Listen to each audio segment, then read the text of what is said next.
मेरा नाम प्रोफेसर अजय सिंह रावत। मैं कुमाऊं विश्वविद्यालय नैनीताल से आया हूं। वहां पर मैं अध्यक्ष था इतिहास विभाग का। आज जिस विषय पर मैं बोलने वाला हूं वह है 1789 की फ्रांसीसी क्रांति। ये विषय मैंने इसलिए चुना है क्योंकि ये क्रांति अपने आप में तो महत्वपूर्ण थी ही, लेकिन ये क्रांति उस युग में हुई जब संपूर्ण यूरोप में राजतंत्र था। लेकिन कुछ लोग वहाँ के फ्रांस के ऐसे थे जो चाहते थे कि राजतंत्र का उन्मूलन हो, प्रजातंत्र की स्थापना हो। उनका नारा था इक्वालिटी, लिबर्टी एंड फ्रेटर्निटी, समानता, स्वतंत्रता तथा सार्वभौमिकता। ये क्रांति हुई थी 1789 में। इस क्रांति के पीछे कई कारण थे। ज़्यादातर इतिहासकार, जैसे इतिहासकार कैटलबी हैं, हिजन हैं, हेज हैं, उन सब का मानना ये है, H.L. फिशर का, कि फ्रांस में 1789 की क्रांति के पीछे सबसे महत्वपूर्ण कारण था वहाँ का सामाजिक बंटवारा या सामाजिक विभाजन। समाज दो वर्गों में बटा हुआ था। एक तरफ था सर्वहारा वर्ग और दूसरी तरफ था अभिजात वर्ग। अभिजात वर्ग को हैव्स कहते थे और सर्वहारा वर्ग जो था उसको कहते थे हैव नॉट्स। तो ये संघर्ष जो था ये हैव्स और हैव नॉट्स के बीच था। मध्यम वर्ग वहाँ पर कोई नहीं था। मध्यम वर्ग जो था वो सर्वहारा वर्ग के ही अंतर्गत निहित था। तो सर्वहारा वर्ग में जो नेतृत्व था वो एक तरह से मध्यम वर्ग के हाथ में था, मिडिल क्लास के हाथ में था। मिडिल क्लास शिक्षित था और आर्थिक रूप से सक्षम भी था। और मध्यम वर्ग को चैतन्य जो किया, या जिसको कई बार हम कहते हैं कि जो लिप सर्विस या विस्परिंग कैंपेन, ये कार्य जो है ये मध्यम वर्ग ने किया। मध्यम वर्ग को चैतन्य किया दार्शनिकों ने। फ्रांस में उस समय कई महत्वपूर्ण दार्शनिक थे, जैसे रूसो, मोंटेस्क्यू, वोल्टायर, दिदरो। मोंटेस्क्यू जो था वो सेपरेशन ऑफ पावर्स की बात कहता था कि शक्तियों का पृथकीकरण होना चाहिए। एग्जीक्यूटिव, लेजिस्लेटिव, जुडिशरी, ये तीनों शक्तियां जो हैं ये एक आदमी के हाथ में केंद्रित नहीं होनी चाहिए, अर्थात राजा या शासक के हाथ में ही केंद्रित नहीं होनी चाहिए। दूसरा दार्शनिक जिसने बहुत महत्वपूर्ण योगदान दिया और जो काफ़ी लोकप्रिय भी था वो थे वोल्टायर। वोल्टायर का मानना ये था कि धर्म और राजनीति जहाँ एक साथ जुड़ जाती है या जहाँ धर्म राजनीति के ऊपर हावी होने लगता है तो वहाँ पर प्रशासन जो है वो सुचारू रूप से नहीं चल सकता है। इसीलिए वोल्टेयर का मानना ये था, वोल्टायर ही कहते थे church is an infamous thing. तीसरे दिदरो थे। दिदरो ने कई महत्वपूर्ण लेखों का संपादन किया जो बुद्धिजीवी और दार्शनिक लोगों ने लिखे, और इस संपादन के माध्यम से या इस संकलन के माध्यम से उन्होंने जनता में चेतना का प्रसार किया, जनता को चैतन्य किया और जनता को बताया कि तुम अपने अधिकार, अपने जो तुम्हारे फंडामेंटल राइट्स हैं, जो अभिव्यक्त करने का अधिकार है, उन सब अधिकारों के लिए आपने संघर्ष करना चाहिए। लेकिन सबसे महत्वपूर्ण जो थे वो थे आपके रूसो। रूसो जो थे, अगर रूसो नहीं होते तो शायद ही क्रांति नहीं होती, क्योंकि फ्रांस का शासक या किसी भी राजतंत्र में राजा जो है वो divine right theory of kingship या राजा के देवी अधिकार के सिद्धांत के अंतर्गत ईश्वर या ईश्वर का प्रतिनिधि माना जाता है। तो रूसो जो था उन्होंने इस फैक्ट को, इस मिथक को उन्होंने समाप्त किया, इसको शैटर किया, इसको तोड़ा। रूसो ने अपना सामाजिक समझौता या सोशल कॉन्ट्रैक्ट जो है उसमें कहा कि राजा जो है वो भी हमारी तरह एक साधारण आदमी है। जब समाज की उत्पत्ति हुई, आदमी में सुरक्षा की भावना थी, तो इसलिए लोगों ने आपस में मिलकर जो व्यक्ति उनका सबसे शक्तिशाली था, जो सबसे बुद्धिमान था, उसको उन्होंने अपना सरदार बनाया और इस तरह से कई सरदार मिलकर एक शासक के रूप में अवतरित हुए। तो शासक जो था सोशल कॉन्ट्रैक्ट के अनुसार या सामाजिक समझौते के अनुसार राजा जो था वो भी एक साधारण आदमी था, अपेक्षाकृत अन्य लोगों से वो ज़्यादा बुद्धिमान था और अधिक शक्तिशाली था।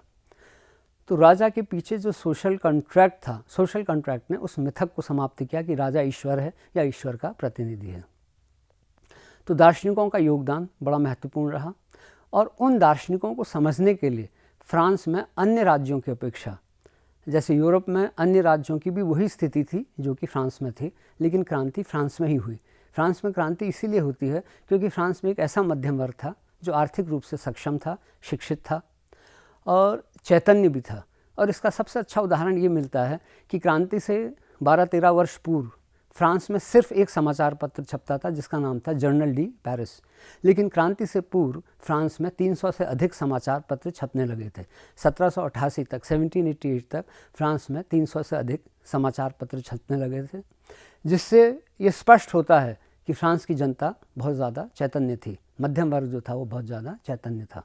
तो इस तरह से मध्यम वर्ग की चेतना तथा आर्थिक रूप से सक्षम होना और सर्वहारा वर्ग में चेतना का प्रसार करना, इन सब कारणों की वजह से फ्रांस में 1789 में क्रांति होती है। लेकिन एक कारण जिसके बारे में लोगों को मालूम नहीं है वो है पर्यावरण, और किस तरह से पर्यावरण ने भी जनता को प्रभावित किया। 1789 की क्रांति से पूर्व लगातार 5 वर्ष तक फ्रांस में खेती जो है वो असफल हुई, और ओलावृष्टि के कारण उनका जो सबसे प्रमुख, जिसको स्टेपल डाइट कहते हैं, जिसको लोग बहुत ज़्यादा खाना पीना करते हैं, जिसका सेवन करते हैं, वो है आलू। आलू की खेती बर्बाद हो गई। और जिस तरह से शासक ने उनकी इस परेशानी को दूर नहीं कर पाए, खाद्यान्नों की जो कमी हुई और जो दुर्भिक्ष पड़ा, फेमिन जो पड़ी, उसका क्योंकि समाधान नहीं हो पाया, तो ये सबसे महत्वपूर्ण कारण था जिसकी वजह से 1789 में क्रांति को एक गति मिली और क्रांति प्रारंभ हो गई। 1789 की क्रांति इसलिए महत्वपूर्ण है क्योंकि इस क्रांति ने सर्वप्रथम प्रजातंत्र की बात की, और कुछ मानों में ये सफल भी रही। प्रजातंत्र की स्थापना भी हुई, लेकिन उसके बाद अराजकता का जो युग आया उसने नेपोलियन जैसे व्यक्ति को जन्म दिया। नेपोलियन जैसा व्यक्ति जो है वो सत्ता में आया। नेपोलियन प्रथम सलाहकार बने, डिक्टेटर, एक तानाशाह के रूप में उनका उदय हुआ, और उसके बाद फिर वो फ्रांस के शासक बन गए। जब वो फ्रांस के शासक बने तो उन्होंने खुद घोषणा की कि मैं क्रांति का पुत्र हूँ, I am the child of the revolution, लेकिन एक ऐसा पुत्र जिसने अपनी माँ की हत्या की है। और ये इतिहासकारों का मानना है कि नेपोलियन जो था, उन्होंने जनता को समानता दी, इक्वालिटी दी, फ्रेटर्निटी दी, लेकिन उनकी स्वतंत्रता जो थी उनसे छीन ली थी। इसी वजह से उन्हें क्रांति का हंता भी माना जाता है, क्रांति को समाप्त करने वाला।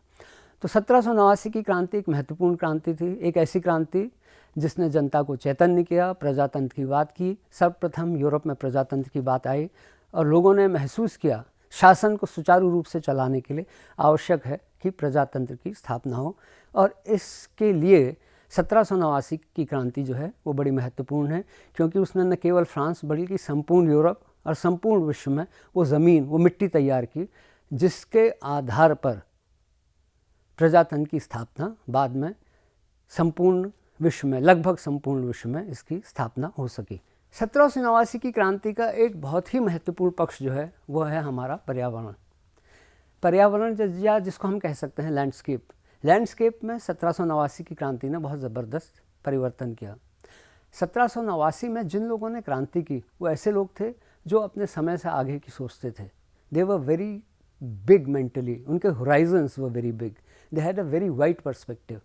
जो लोग राजतंत्र के बीच में प्रजातंत्र की स्थापना की सोचें, जो प्रतिक्रियावाद को चुनौती दें, जो राजतंत्र को चुनौती दें, तो स्वाभाविक है कि 1789 में वो ऐसी विभूतियाँ थी जो कि बड़ा सोचती थी, बड़ा समझती थी। और इसी वजह से 1789 के बाद हम देखते हैं कि फ्रांस और फ्रांस के बाद संपूर्ण यूरोप में जो लैंडस्केप है उसकी डिज़ाइनिंग, उसकी प्लानिंग, या जिसको हम कहते हैं लैंडस्केप प्लानिंग, उसमें बहुत बड़ा परिवर्तन आया।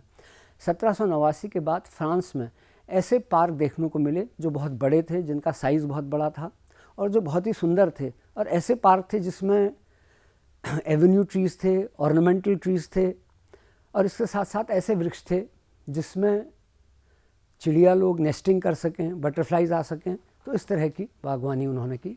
तो इस तरह से 1789 की क्रांति का सबसे महत्वपूर्ण पक्ष ये रहा है कि इसने लैंडस्केप में बहुत बड़ा परिवर्तन किया।